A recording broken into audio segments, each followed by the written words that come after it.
Hi friends, ഇത് ടയോട്ടയുടെ land cruiser എന്ന് പറഞ്ഞിട്ടുള്ളൊരു വെഹിക്കിളാണ് ഇത്. ഈ വണ്ടിക്ക് ഏകദേശം ഒരു 45-50 വർഷത്തോളം പഴക്കമുണ്ട്. ശരിക്കും പറയാൻ അന്ന് കാലഘട്ടത്തിൽ ശരിക്കൊരു പടക്കുതിരൻ്റെ ആയിരുന്നു ഈ വെഹിക്കിള്. പിന്നെ അതേപോലെ തന്നെ ഇതിനൊരു ഫ്ലാഷ് ബാക്ക് ഉണ്ട്. കാരണം 1990 കുവൈറ്റും ഇറാഖും യുദ്ധം നടന്ന സമയത്ത്, ഈ യുദ്ധത്തിൻ്റെ സമയത്ത് തന്നെ ഒരുപാട് മോഷണങ്ങൾ നടക്കുന്നുണ്ടായിരുന്നു. അപ്പം അന്ന് ഈ കാറ് മോഷ്ടിച്ച് കൊണ്ടുപോകാണ്ടിരിക്കാൻ വേണ്ടിയിട്ട് കുഴിയെടുത്തിട്ട് അതിൽ കുഴിച്ചിട്ട് സംരക്ഷിച്ചൊരു വണ്ടിയാണിത്. ഇത് നമ്മുടെ എൻ്റെ ബോസിൻ്റെ ഫാദർ ഉപയോഗിക്കേണ്ടായിരുന്നൊരു വണ്ടിയാണ്. അങ്ങനെ യുദ്ധമൊക്കെ കഴിഞ്ഞ് പിന്നെ ഈ വണ്ടി ഒരുപാട് വർഷത്തോളം ഉപയോഗിച്ച് കഴിഞ്ഞിട്ട് പിന്നെ അറിയാമല്ലോ, പുതിയ പുതിയ വണ്ടികൾ വന്നു. അപ്പോൾ പുതിയ വണ്ടികൾ വാങ്ങിച്ചു. അതിനുശേഷം ഒരു 10-15-20 വർഷത്തോളം വണ്ടി കയറ്റിയിട്ടു. അത്രയും വർഷം കയറ്റിയിടുമ്പോൾ അറിയാമല്ലോ എങ്ങനെയാവും എന്നുള്ളത്. വണ്ടി ആകെ എന്താ പറയുക, ഓടിക്കാണ്ടിട്ട് ആകെ നാശമായി, കേടായെന്ന് വെച്ച് കഴിഞ്ഞാൽ ബാറ്ററി ഇറങ്ങലും പിന്നെ അതുപോലെ തന്നെ ടയറൊക്കെയും ഓടിക്കാണ്ട് കിടന്ന് ആകെ ഡാമേജായി. അങ്ങനെയൊക്കെ ആയിട്ട് കുറേ വർഷത്തോളം അങ്ങനെ കിടക്കുന്നുണ്ടായിരുന്നൊരു വണ്ടിയായിരുന്നു. പിന്നെ അത് കഴിഞ്ഞ് ഞങ്ങളൊരു 4 വർഷം മുമ്പ് വീണ്ടും റീസെറ്റ് ചെയ്തു ഈ വണ്ടി. റീസെറ്റ് ചെയ്യാന്ന് പറഞ്ഞു കഴിഞ്ഞാൽ വേറെ അതിൻ്റെ പാർട്സുകളൊന്നും മാറ്റിയിട്ടൊന്നുമില്ല. പെയിൻറ്റ് ചെയ്ത് ടയറൊക്കെ മാറ്റി പുതിയ ബാറ്ററിയൊക്കെ വെച്ച് വയറിങ്ങൊക്കെ ഒന്ന് സെറ്റാക്കി റണ്ണിങ് കണ്ടീഷനാക്കി. അപ്പോൾ ഞാനിത് വണ്ടി റണ്ണിങ് കണ്ടീഷനാക്കിയിട്ട് ഓടിച്ചിട്ടുണ്ടായിരുന്നു. അതൊരു ഗ്രേറ്റ് എക്സ്പീരിയൻസ് തന്നെയാണ്. കാരണം എന്താ വെച്ച് കഴിഞ്ഞാൽ ഇത്രയും പഴക്കമുള്ള വണ്ടിയും അതുമാത്രമല്ല ഭയങ്കര രസമാണ് വണ്ടി ഓടിക്കാൻ വേണ്ടിയിട്ട്. ഇത് പവർ സ്റ്റിയറിങ്ങൊന്നും ഇല്ല, പക്ഷേ ഭയങ്കര രസമാണ് വണ്ടി ഓടിക്കാൻ വേണ്ടിയിട്ട്. അതങ്ങനെ കഴിഞ്ഞ് പിന്നെ വീണ്ടും ഇതുപോലെ തന്നെ വണ്ടി ഓടിക്കാണ്ടിട്ട് ബാറ്ററിക്ക് വീണ്ടും ഇറങ്ങി. അപ്പോൾ ഞാനിപ്പോൾ ആ വണ്ടി ഒന്ന് എടുത്ത് കഴുകി ഒന്ന് സെറ്റാക്കി ബാറ്ററിക്ക് ഒന്ന് ചാർജ് ചെയ്തൊന്ന് റെഡിയാക്കാൻ വേണ്ടിയിട്ട് എടുത്തപ്പോൾ വണ്ടി അപ്പോൾ ഒന്ന് വാഷ് ചെയ്ത് കുറേ നാളായി എടുക്കണ വണ്ടി. അപ്പോൾ ആകെ പൊടി പിടിച്ചിട്ട് എടുക്കണത്. അപ്പോൾ വണ്ടി ഒന്ന് വാഷ് ചെയ്ത് പാർക്കിങ്ങിലേക്ക് മാറ്റിയിടണം. അപ്പോൾ അതിനായിട്ട് എടുത്തിട്ടുള്ളതാണ്. അപ്പോൾ നമുക്ക് എന്തായാലും വാഷ് ചെയ്യാൻ വണ്ടി.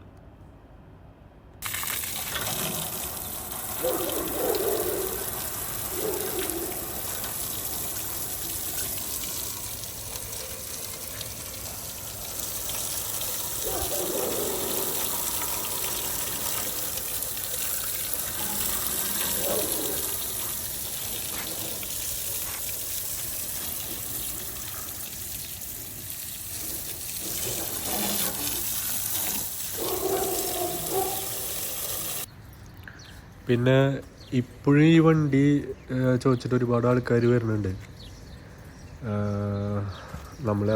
നമ്മൾ പറയണ പൈസ നമുക്ക് തരാമെന്ന് പറഞ്ഞിട്ട് മോഹമില്ലാന്നൊക്കെയും പറയില്ലേ, അതേപോലെ എടുക്കാൻ ആൾക്കാരുണ്ട്. പക്ഷെ ഇത് ബോസ് ഒരിക്കലും കൊടുക്കില്ല അത്. കാരണം അത്രയും ഒരു ഫ്ലാഷ് ബാക്കുള്ളൊരു വണ്ടിയത്. അതേപോലെ തന്നെ ഇപ്പോൾ ഈ ലാൻഡ് ക്രൂയിസറിൻ്റെ എടുത്ത് പറയേണ്ട ഒരു കാര്യം എന്ന് വെച്ച് കഴിഞ്ഞാൽ അതിൻ്റെ ബിൽഡ് ക്വാളിറ്റി എന്താ പവറെന്നറിയൂ.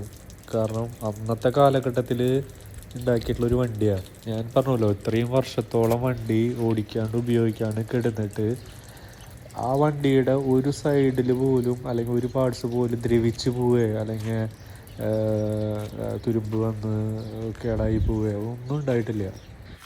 ഇതാണ് കേട്ടോ അതിൻ്റെ ഉൾവശം വരുന്നത്. അതിൻ്റെ ബാഡ്ജിങ് ലാൻഡ് ക്രൂയിസർ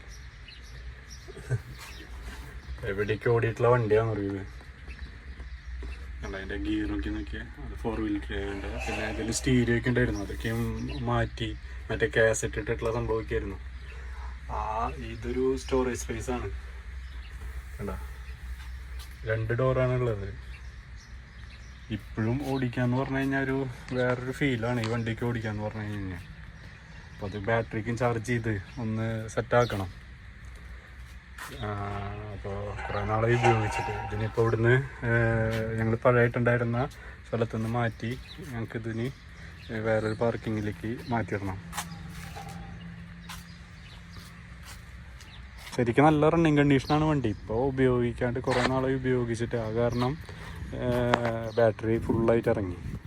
അപ്പോൾ ഇനി ചാർജ് ചെയ്യണം. ഒരു മുതൽ തന്നെയാണിത്, സംഭവമാണ് ഈ വണ്ടി.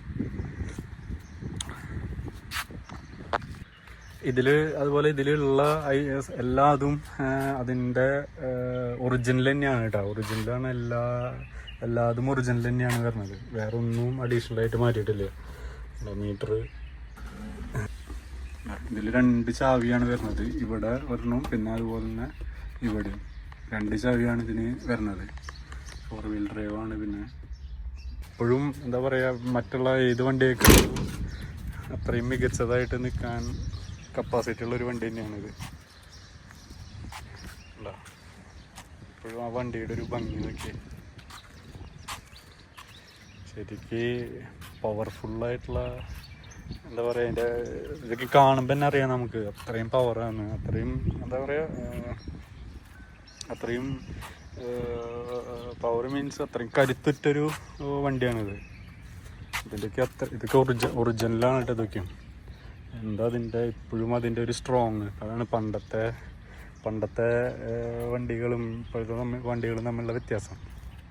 പിന്നെ അതുപോലെ തന്നെ ഇതിൻ്റെ ബോണറ്റ് തുറക്കുന്നത് ഇതുപോലൊരു ക്ലിപ്പാണ് കേട്ടോ. അതുപോലെ ഇപ്പുറത്തും 2 ക്ലിപ്പാണ് ഇതിൻ്റെ തുറക്കാനുള്ളത്.